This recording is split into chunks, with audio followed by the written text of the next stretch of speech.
Okay, let's go ahead and get started. So what was the word today?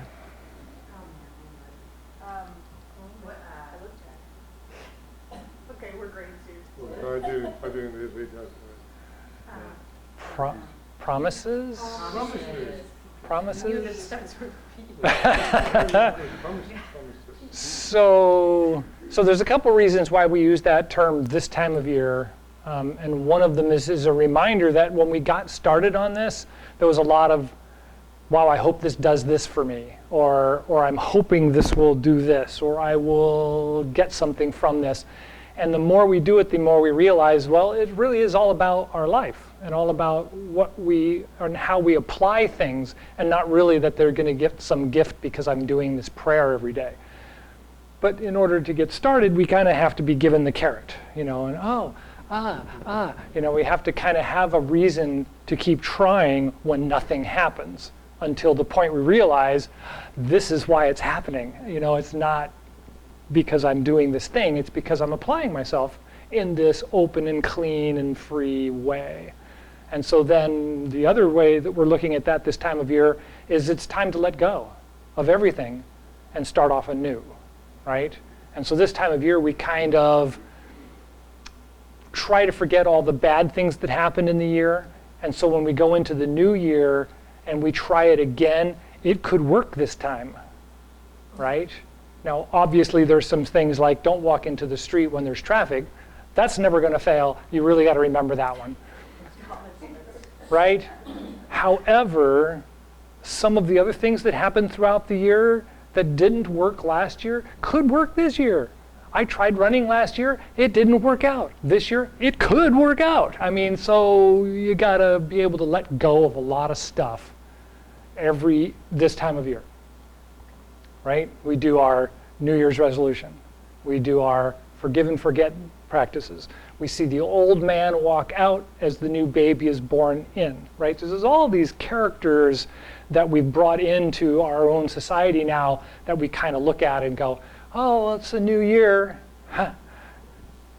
So it's kind of that thing. You look at all the promises and you realize where you are, you let that all go, and you make either new promises or you make resolutions, right? One or the other kind of brings you into the new year and gives you a new focus. So far, so good? Mm-hmm. Any questions? Any other thoughts? No? Okay, so we're about out of yin. Ironically, we're in the middle of winter, it's freezing cold, we're coming up to the winter solstice, and we're actually going to start yang. The yang period is going to start, because it starts really, really, really small and has to build up.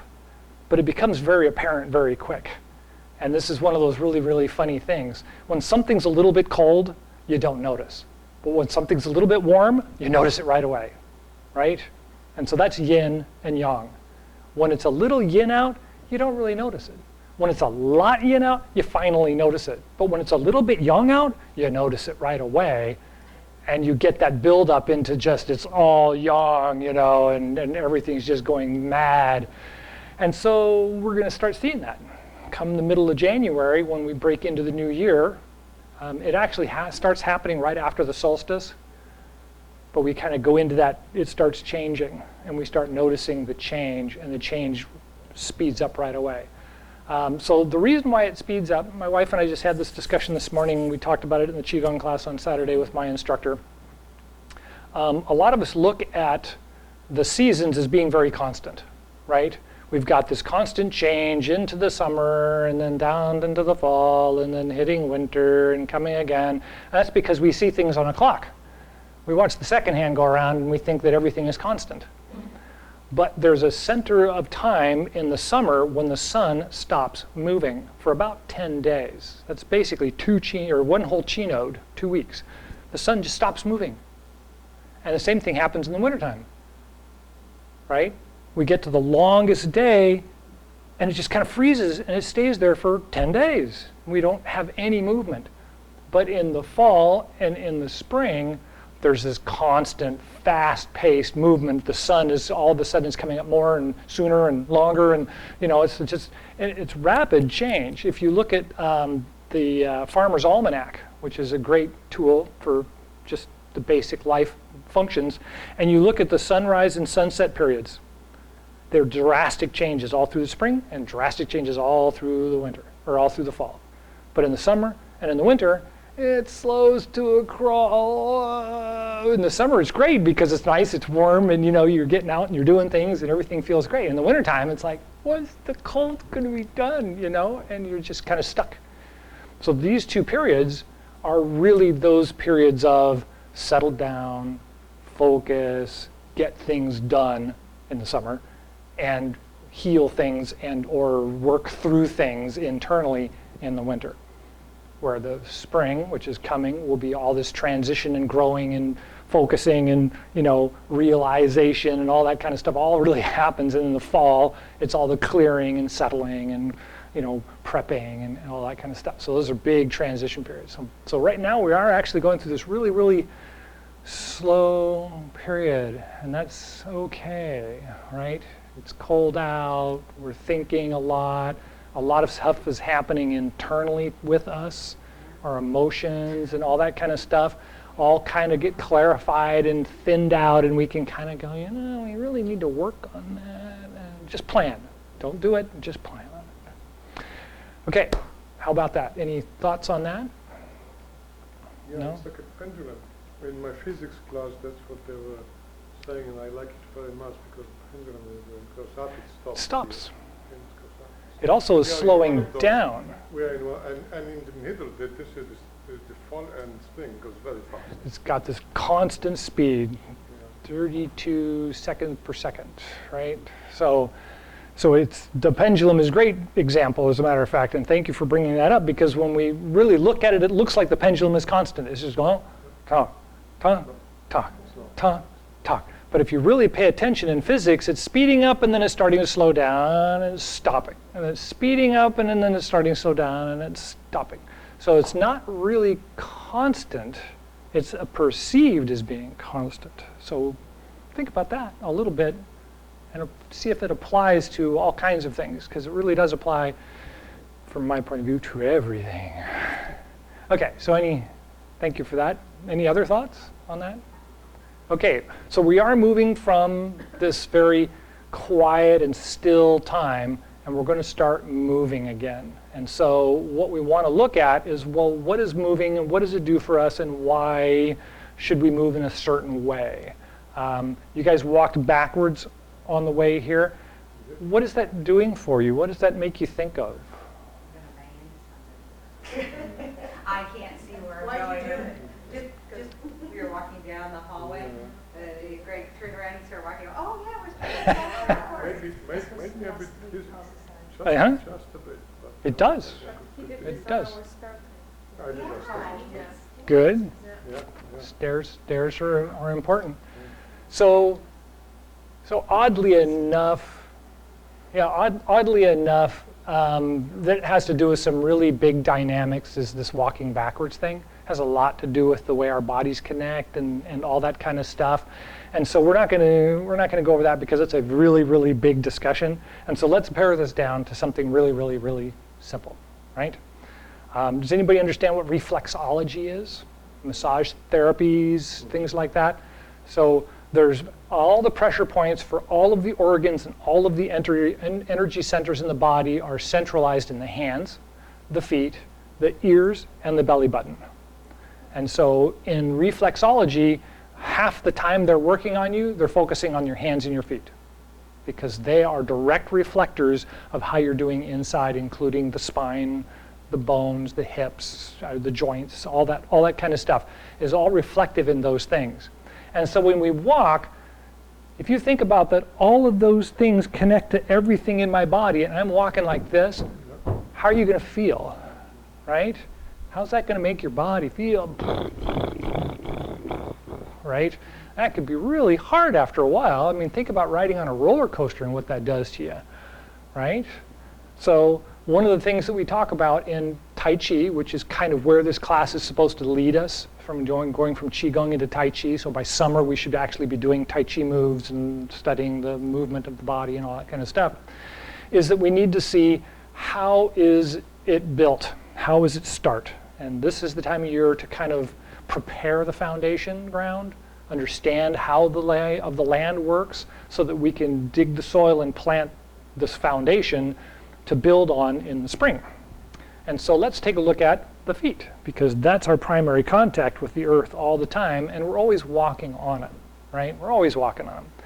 If all the pressure points are on that foot, and I'm just to roll to the front of my toes, and then back to my heels, and then up to my toes, and back to my heels.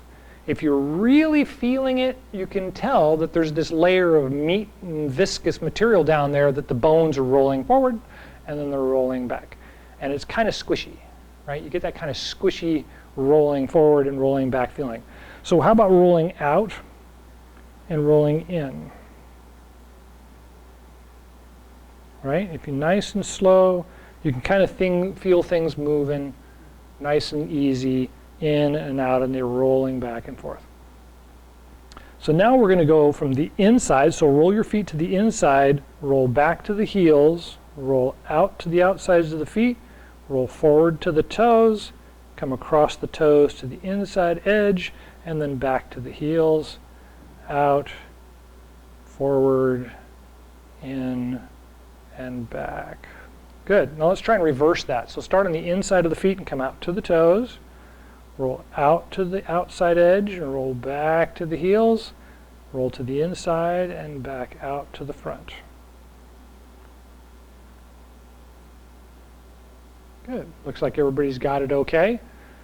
So this really is self-massage in acupressure points, right? And so if you think about every day is walking, and every chance of walking is a chance of self-massage, you start getting the idea of this walking with purpose, or walking with feeling, or being present, or Tai Chi, or, right, all of those kinds of theories all rolled into this idea of not just doing anything crassly, not doing anything just to do it, but it's doing it with purpose. So far, so good? I hate to make this a whole lecture class, but the next step of this is that stage of awareness that makes us think about what is activity, and why do why do scholars and philosophies talk about this active inactivity or inactive activity? Are they just, which came first, the chicken or the egg? Is it just something to make you think? What does that really mean?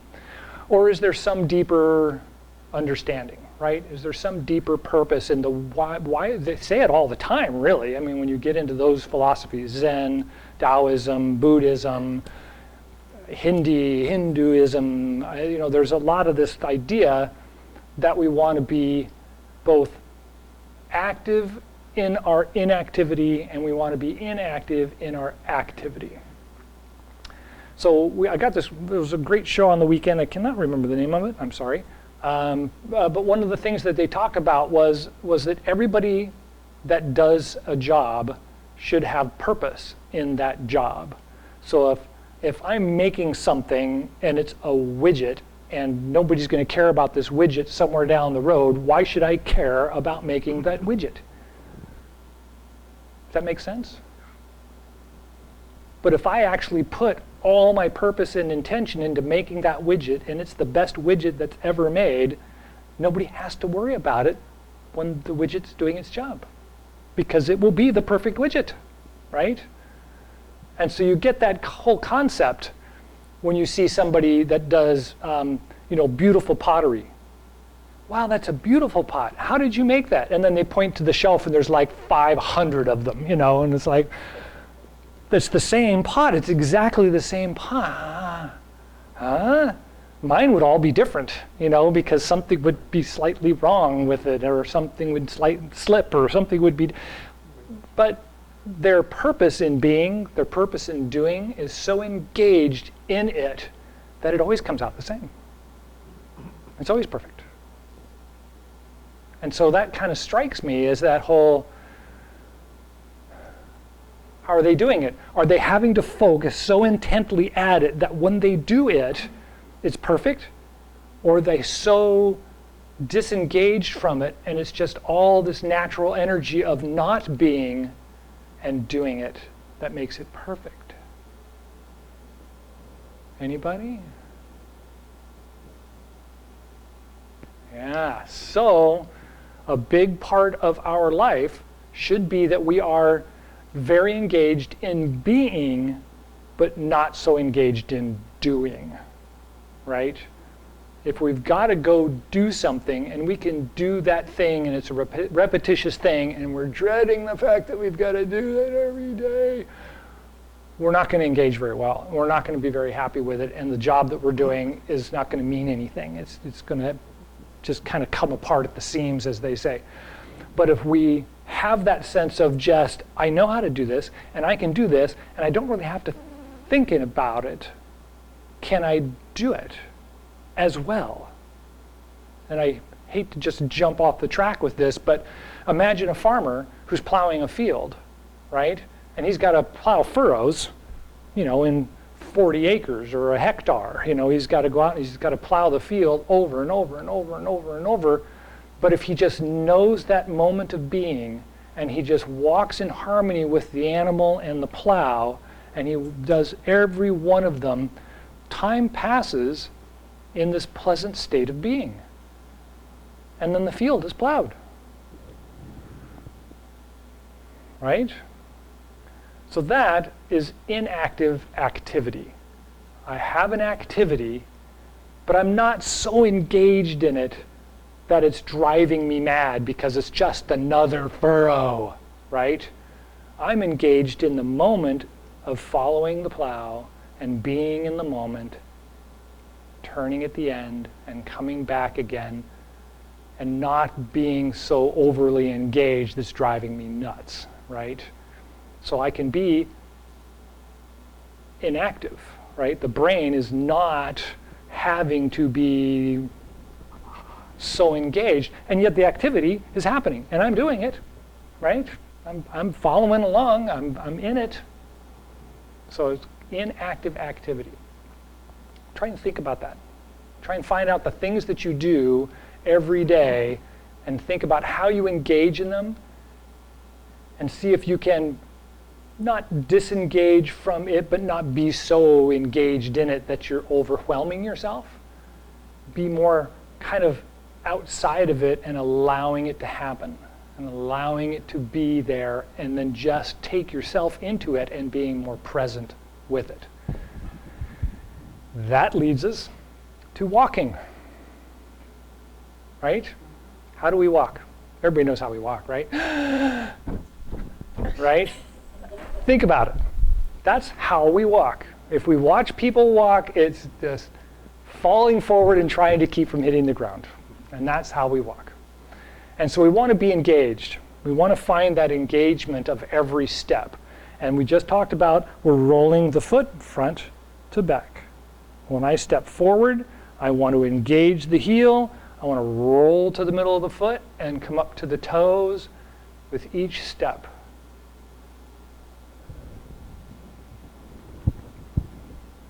Good. And then try it going backwards, right? Very good. So if you notice that your feet get wobbly one direction or the other, you get this kind of feeling, it's okay. This time of year, it's okay. That's not the point. The point is just kind of feel that rolling sensation and work on that feeling of being that engaged in just that simple movement and not overthinking everything else. Just let that rolling be a meditation. Let walk become a practice of quiet, a practice of simple, right? It's that nice, relaxed state of active inactivity, or inactive activity. So far, so good? Good. Okay, so that brings us up to the Chi Gung exercises. So a lot of times we really don't get that chance in the day. We're rushing from one spot to another, and yeah, I'm engaged in my feet, but I've really got to get going, and so I'm really kind of moving from one spot to another, and I don't get the chance to do this nice meditative state all the time, not until you've had some practice. And so we do Chi Gung. This practice of moving Chi Gung is just like walking, and everybody that's been in the moving Chi Gung class for a while knows you do a few of them and you're warm like you've been walking around the block. So if you stand with the shoulder or the feet shoulder width apart, and then find the feet to be level on the ground. And I usually say this by bending the knees out over the toes, not in and not out. And that makes it really easy because of the exercises we just did. You can feel the difference. When you roll your knees in slightly, you roll to the inside of your feet. And when you roll the knees out slightly, you roll to the outside of your feet. So you want to find that right in the middle spot with the knees and let them relax and bend down slightly so you can feel the foot firmly and clearly evenly across the ground. So once I'm in this position, I can do any of the exercises. I can roll from in to out. I can roll front to back, and I can roll around the feet in either direction, right? Clockwise, counterclockwise, in from out, out from in, either way. So far, so good? So what we don't want to do is make the knees do it, right? I can do this, right? That's easy. But watch what happens when I'm doing it. I can feel my feet doing it. Can you see my knees doing it? Very, very little, right? I've got this really, really little. I'm actually trying to get it to happen from up here. I want to feel my waist and my dantian, because this is pretty much the center of the energy in the body, is I want to kind of feel it doing it, right? So I'm not forcing my knees to do it, and I'm not forcing my legs to do it. I'm not forcing my ankles to do it. I'm actually letting that little tiny transition from in to out and front to back happen in minutely, but purposefully.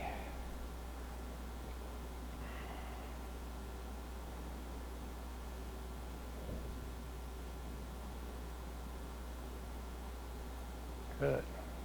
Everybody having fun with that? All right, let's sit down. I don't know if anybody got that, but I'm warmed up already.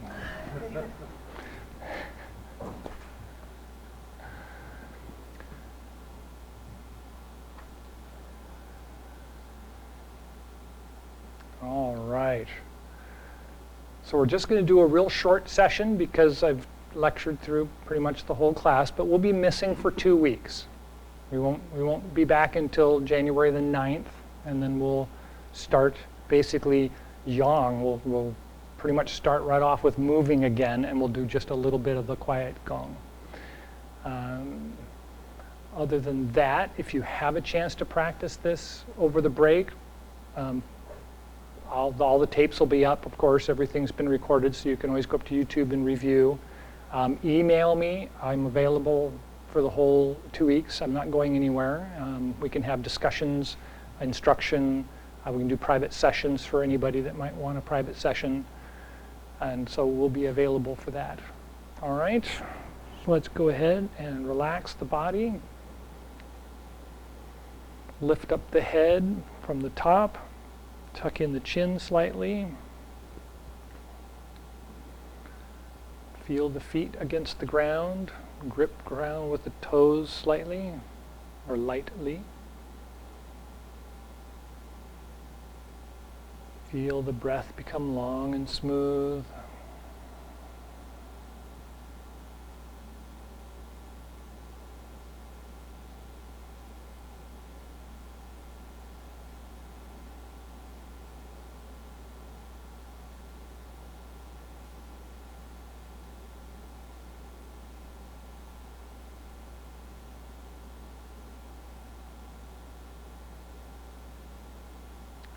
When you're ready, take a deep breath and relax.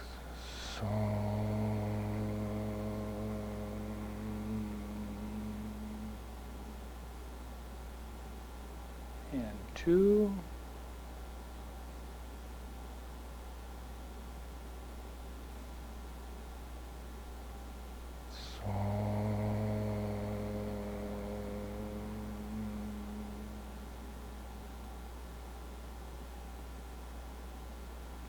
Three.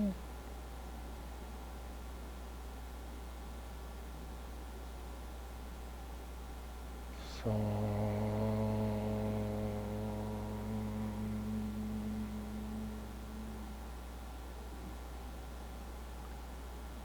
And rub the hands together.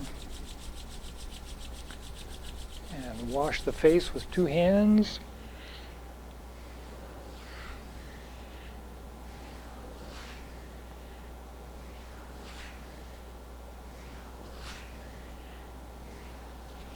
And then massage the eyes and press back to the temples.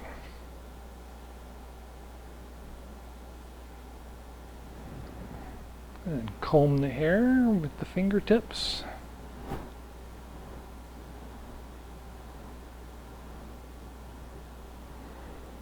And massage the ears with the thumb and the forefinger.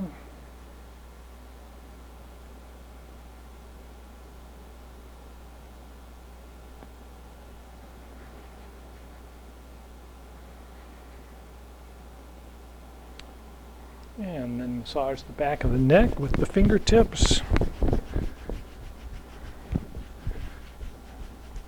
And make sure to massage all the way up to the base of the skull, especially this time of year. And then down to the shoulder tops.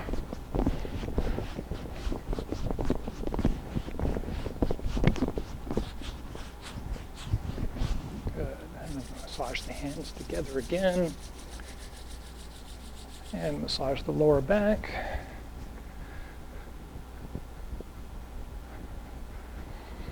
And the ribs.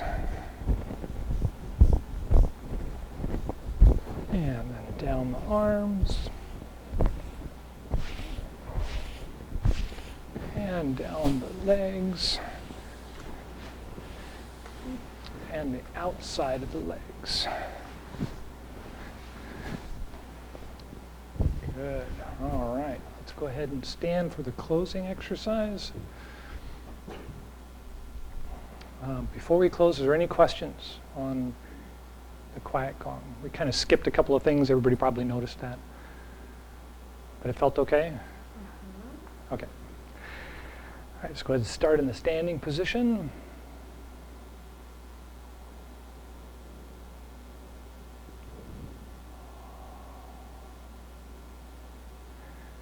And before we do the closing, let's do the 3 gates gong. So 3 gates is just rolling the feet to the outside edge, arching the back slightly, and then lifting up the chest and opening the arms. And then exhale in, down, straighten the back, bring the arms in. And 2.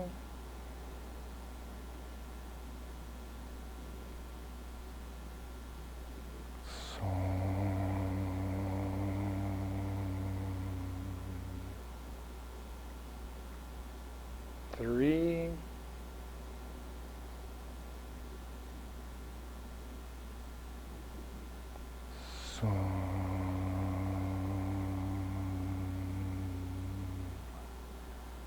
And take a regular breath.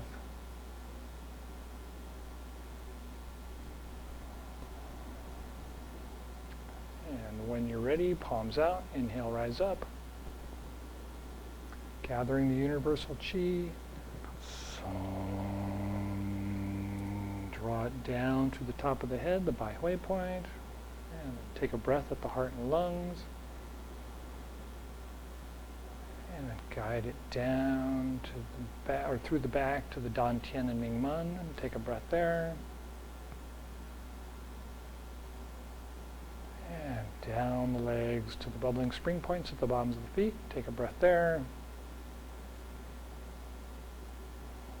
And take a couple more breaths. Just feel the energy flowing down through the feet and down into the ground like roots from a tree.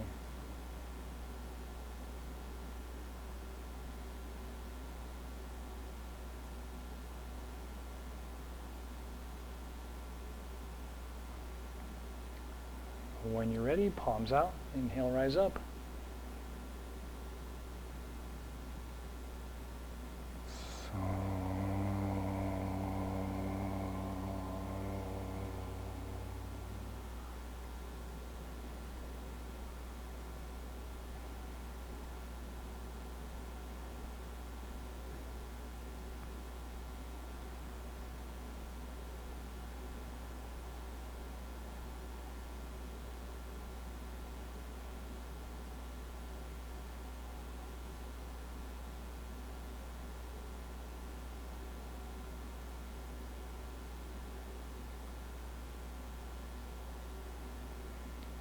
One more, palms up, inhale, rise up.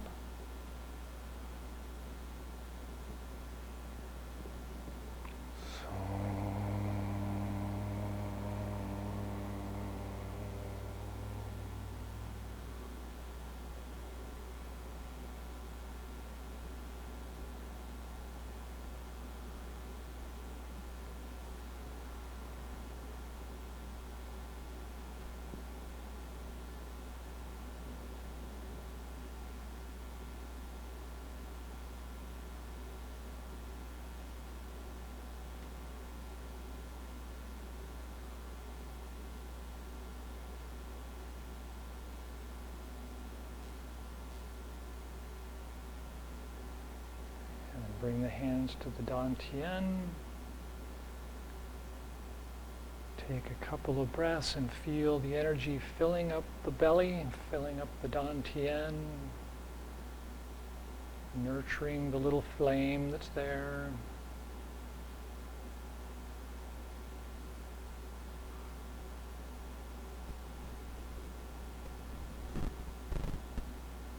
All right.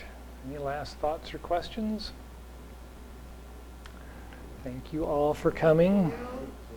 Enjoy the 2 weeks, and then we'll get back together again on the 9th.